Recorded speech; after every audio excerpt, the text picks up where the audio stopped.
Bonjour à tous, on est la société Investir dans l'Ancien. On propose des investissements locatifs clés en main dans toute la France pour nos clients, tout type de rentabilité et tout type d'actifs immobiliers, c'est-à-dire du studio à l'immeuble de rapport. On va chasser des biens à haute rentabilité et on va s'occuper vraiment de votre investissement de A à Z. C'est-à-dire qu'on va rechercher le bien, s'occuper des travaux, du loyer et de la location. On va tout estimer, tous les coûts, et vous envoyer un reporting digital afin de prendre une décision à distance, que vous soyez directement en France ou expatrié. À travers ce reporting digital, vous aurez toutes les informations nécessaires pour vous positionner avec des visites virtuelles et des photos.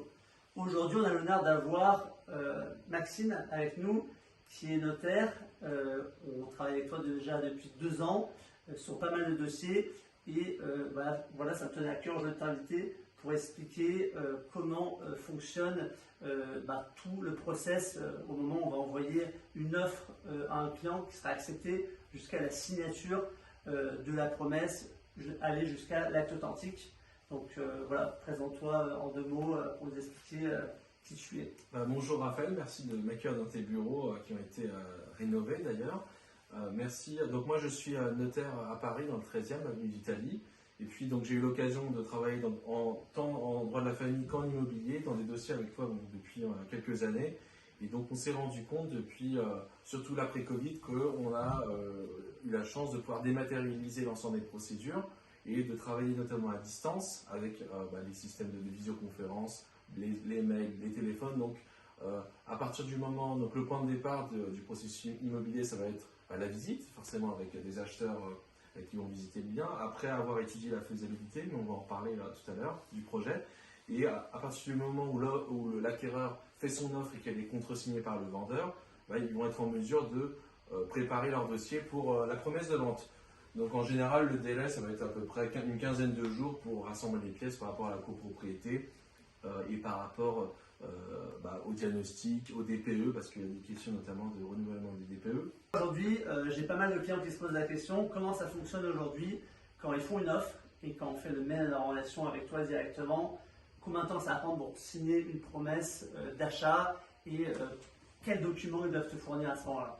Alors, il faut savoir que depuis le Covid, on a beaucoup dématérialisé les procédures. En général, on va prendre 15 jours à partir du moment où on reçoit l'offre de Raphaël ou de client, l'offre d'achat qui était signée. Donc on a environ 15 jours où on doit réunir l'ensemble des pièces pour qu'on puisse signer la promesse de vente, en sachant qu'on peut, maintenant on fait beaucoup à distance, donc on communique par la visioconférence, par les mails, par le téléphone, et on peut même faire les rendez-vous à distance. Donc ça facilite et accélère les délais. Ouais, ça, au moment où je t'envoie moi directement le mail de relation, toi ton boulot c'est de t'occuper de rassembler tous les documents. Quand les clients ils ont des questions, les accompagner sur tout ça. Mais ils ont pas mal de questions, par exemple les DPE, la copropriété. On nous pose souvent ces questions de la part de nos clients.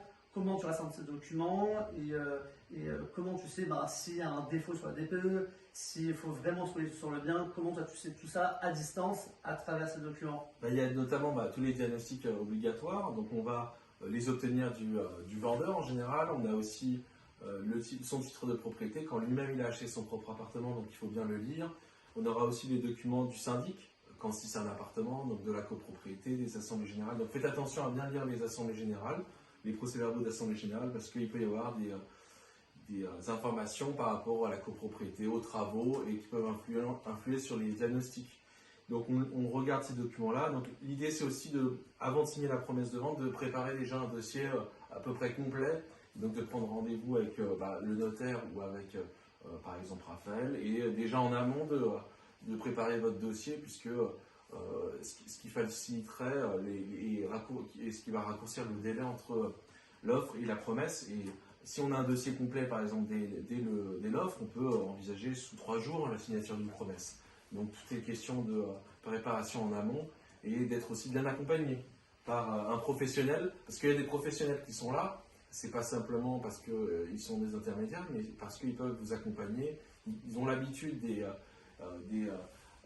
difficultés, et l'idée c'est de tout voir ça en amont. Et par exemple, à investir dans l'ancien, ils ont un panel de spécialistes qui peuvent répondre à des domaines, dans des domaines variés par rapport à la copropriété ou à des questions par rapport à la rentabilité. Donc c'est toujours important d'être bien accompagné et de ne pas oublier, malgré le fait que tu parlais du côté dématérialisé, il y a aussi la dimension humaine, la relation personnelle que tu essaies, je pense, d'apporter aussi via... Nous, c'est notre combat tous les jours chez Investisseurs Anciens, de trouver des projets vraiment selon le cahier des charges des investisseurs, et que ce soit un travail humain, de trouver pour eux le bien qui correspond à leur attente depuis plusieurs mois, plusieurs années.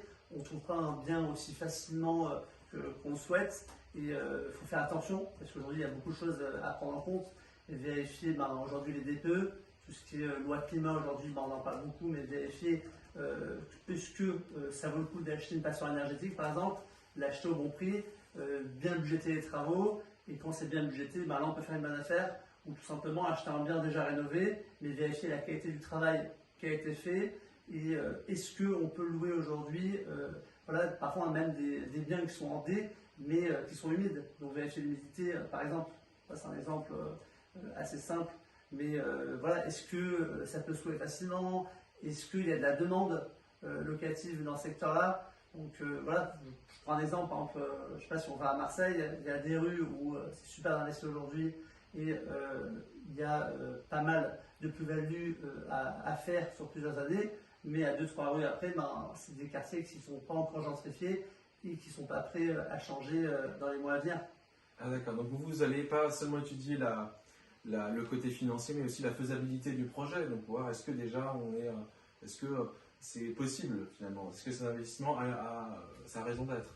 C'est ça, nous on va tout regarder, on va regarder le montant des loyers, les travaux, tous les coûts, on va tout estimer de A à Z chez Investisseurs Anciens. Après avoir signé la promesse, on recherche le financement, donc c'est toi qui vas récolter les fonds. Comment ça fonctionne? C'est une question qu'on me demande très souvent. Donc une fois que la promesse de vente est signée, l'acheteur il va se rapprocher idéalement de 2 ou 3 banques et il va toujours devoir faire sa demande d'offre de prêt aux conditions qui sont prévues dans la promesse de vente. Donc il faut toujours faire attention à la promesse de vente si on insère une condition suspensive de prêt, de mettre un taux qui va correspondre à un taux d'intérêt réel, ni trop bas ni trop haut. Si on est l'acheteur, on va mettre un taux d'intérêt maximum le plus bas possible. Si on est côté vendeur, on va essayer de l'augmenter. Et à ce moment-là, on va essayer de calquer sa demande sur les conditions qui ont été exprimées dans la promesse de vente. Et une fois que l'offre de prêt est obtenue, parce que c'est ça qui fait foi au niveau juridique, c'est l'émission de l'offre de prêt, on va pouvoir en parallèle entamer les démarches pour débloquer ce financement. Donc, qui va dépendre est-ce qu'il y a une hypothèque, pas d'hypothèque. Donc ça, c'est des formalités que vous pouvez voir avec le notaire. Et une fois que ce financement est bouclé, on va dire que ça va prendre en moyenne 45 jours à 60 jours avec la banque, ça dépend des banques. Mais il faut toujours prévoir, on va dire, un délai moyen de 60 jours. Une fois que la banque a émis son offre de prêt, on peut assez rapidement organiser un rendez-vous d'acte authentique de vente. Donc c'est ce qui va clôturer le dossier, le processus de vente.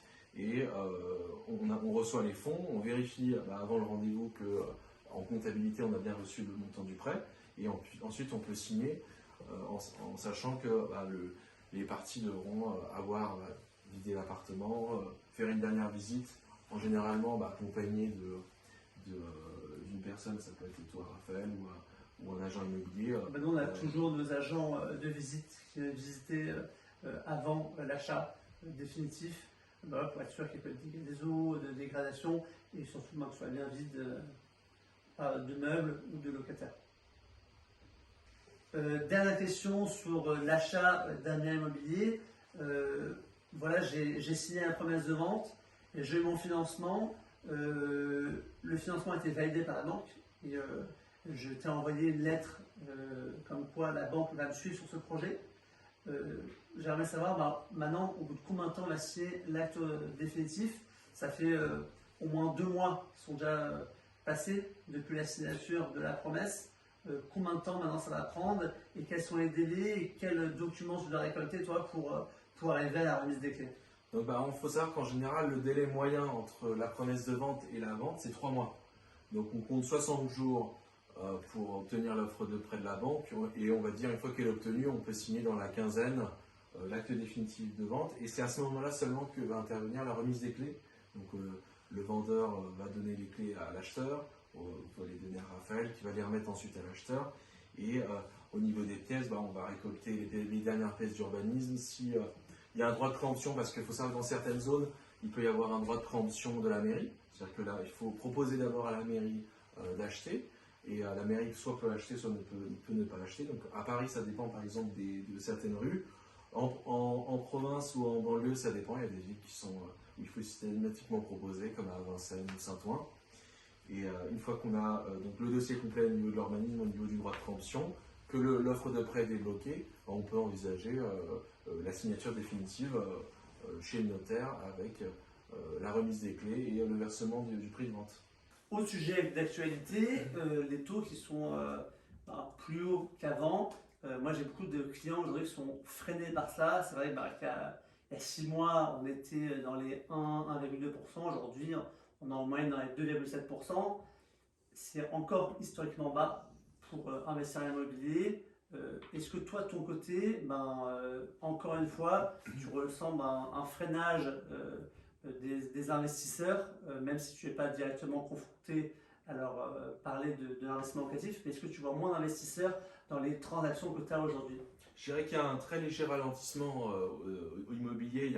On va dire qu'il y a une tension qui baisse un petit peu. Il y a un rapport de force qui s'inverse. C'est-à-dire que avant, le rapport de force était en nette faveur du vendeur. Et là, les acheteurs commencent un petit peu à discuter du prix, à demander des secondes visites. Donc, c'est un rapport, je dirais que si on se place du point de vue d'un acheteur et d'un investisseur, c'est un rapport qui est plus intéressant parce que si tu veux… On a plus de temps. Moi, je vois le temps qu'on a aujourd'hui pour visiter des biens, réfléchir.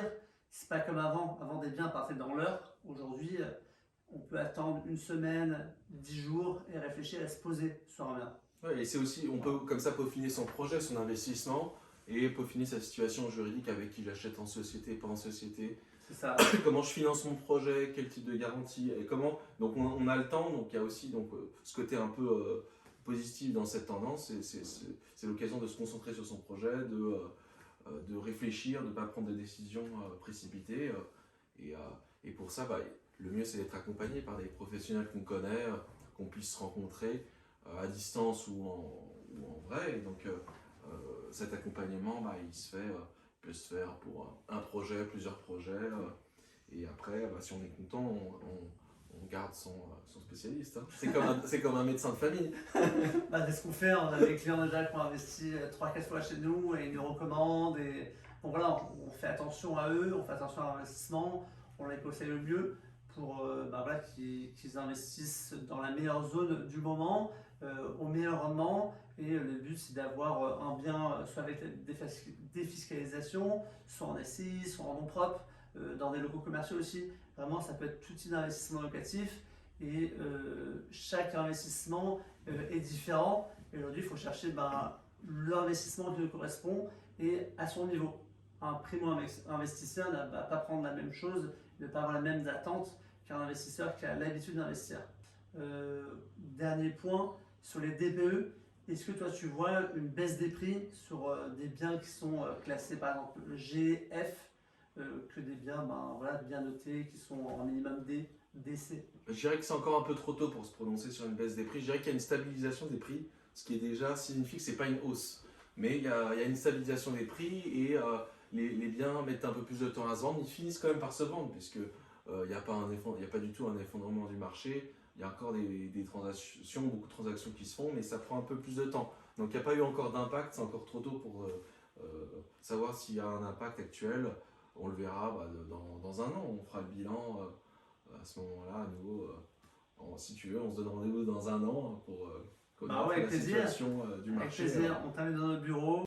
Ça fait un plaisir de t'avoir parmi nous, Maxime. Merci pour ton temps.